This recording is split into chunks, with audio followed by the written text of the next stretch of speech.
నమస్తే, welcome to WMM talks. నేను KV. ఏపీలో ఒక ప్రాంతీయ పార్టీగా జనసేన ఆవిర్భవించి 12 సంవత్సరాలైంది. అయితే ఈ నేపథ్యంలోనే ఆవిర్భావ సభ కూడా చాలా అట్టహాసంగా పిఠాపురంలో నిర్వహించారు జనసేనాని ఉప ముఖ్యమంత్రి పవన్ కళ్యాణ్. అయితే ఈ ఎన్నికల్లో 21 మంది ఎమ్మెల్యేలు పోటీ చేసి వారంతా కూడా ఘనంగా విజయాన్ని సాధించి కూటమిలో భాగస్వాములయ్యారు.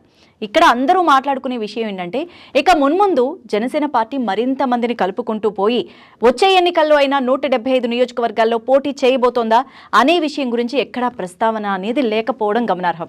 కానీ మిగతా విషయాల గురించి మాత్రం ఎక్కువగా ప్రస్తావించారనే మాట అయితే వస్తోంది. మరి ఇదే విషయంపై ప్రముఖ అనలిస్ట్ పెంటిపాటి పుల్లారావు గారు ఏమంటున్నారో విందాం. జనసేన ఆవిర్భావ సభ నిన్న జరిగింది. దీంట్లో విశేషం ఏంటంటే, పవన్ కళ్యాణ్ గారు పార్టీ 12 సంవత్సరాలు ఎప్పుడో స్టార్ట్ చేసిన ఇది విజయంతో మొన్న ఎలక్షన్లో జరిగాక ఇది ఫస్ట్ సభ. ఒక విక్టరీ చెప్పుకోవటానికి వచ్చిన సభ ఇది. అందువల్ల చాలామంది వచ్చారు, ఆయన కూడా మాట్లాడారు. ఆయన చెప్పింది ఎంత సాధించాము, మనం ఇలా చేసాము, అన్ని సొంత విషయాలు కూడా చెప్పారు. అంతవరకు కాబట్టి అవి కూడా ఇంట్రెస్టింగ్గా ఉంటాయి. ఎందుకంటే ఆయన ఒక సినిమా స్టార్, ఆయన ఒక సెలబ్రిటీ. ఆయన ఏదో కాగితం నుంచి చదివితే వినటానికి రాలేదు. ఏదో విశేషమైన మాటలు చెప్తారు, పర్సనల్ విషయాలు అన్నీ చెప్పారు. కానీ ఇప్పుడు వచ్చిన ప్రాబ్లం ఏంటంటే, జనసేన ఫ్యూచర్ ఏంటి, ఎలాగ వెళ్తారు? ముఖ్యంగా ఏమిటంటే, ఈ కూటమి 4.5 సంవత్సరాలు కంప్లీట్ చేసుకుంటారు. దాంట్లో పెద్ద అడ్డాలు లేవు. ఎందుకంటే చంద్రబాబు నాయుడు కూడా ఒక కాంప్రమైజింగ్ నేచర్, పవన్ కళ్యాణ్ కూడా పవర్ ఈక్వేషన్లో దీంట్లో తగాదాలు పడిపోతే మున్నాదంతా కొలాప్స్ అయిపోతారు. సో ఇద్దరూ చాలా కేర్ఫుల్గా ఉంటారు. కానీ ఫ్యూచర్లో ఇప్పుడు 21 ఎమ్మెల్యేగా పోటీ చేశారు పవన్ కళ్యాణ్ 175కి. అంటే ఆ స్పేస్ అంతా వదిలేశారా అది చూడాలి. పెరగకుండా ఉంటే పార్టీలు తరిగిపోతాయి.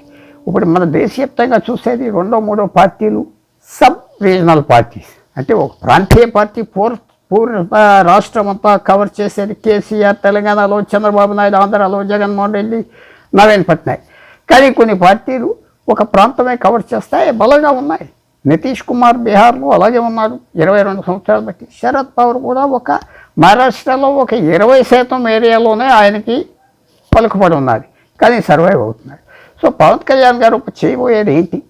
రాబోయే 4.5 సంవత్సరాలు పార్టీ పెరుగుతుందా కేర్ఫుల్గా, లేకపోతే తరిగిపోతుందా, పార్టీ అట్రాక్ట్ చేసుకుంటుందని చూస్తే ఒకటి మాత్రం ఈ పార్టీ చేయాలి. సర్వైవ్ అవ్వాలంటే ఇది డెమోక్రటైజ్ చేయాలి. డెమోక్రటైజ్ అంటే ఒక మనిషి ఒక మాట ఒక ప్రాంతీయ పార్టీ బాస్ లాగా చేస్తే కష్టం. నితీష్ కుమార్, అలాగే నవీన్ పట్నాయక్, శరద్ పవార్ వాళ్ళ ప్రాంతీయ పార్టీలు అయినా వాళ్ళ పార్టీలో చాలా ఇన్నర్ డెమోక్రసీ ఉంటుంది. లోపల మాట్లాడుకోవటం, కన్సల్ట్ చేయటం, అందరితో వెళ్ళటం, వాళ్ళు అందువల్ల సర్వైవ్ అవుతున్నారు.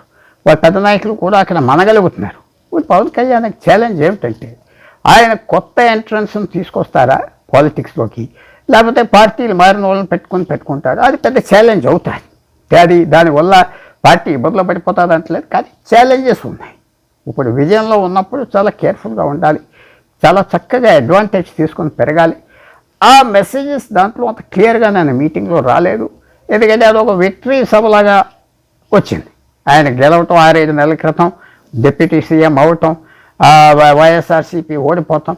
సో ఆ ఫీలింగ్లో ఉన్నారు కాబట్టి ఫ్యూచర్ చార్జ్ చేసేది ఏంటి మనకి ఇంకా తెలియట్లేదు. కానీ కేర్ఫుల్గా మాత్రం జనసేన వెళ్ళాలి ముందరికి.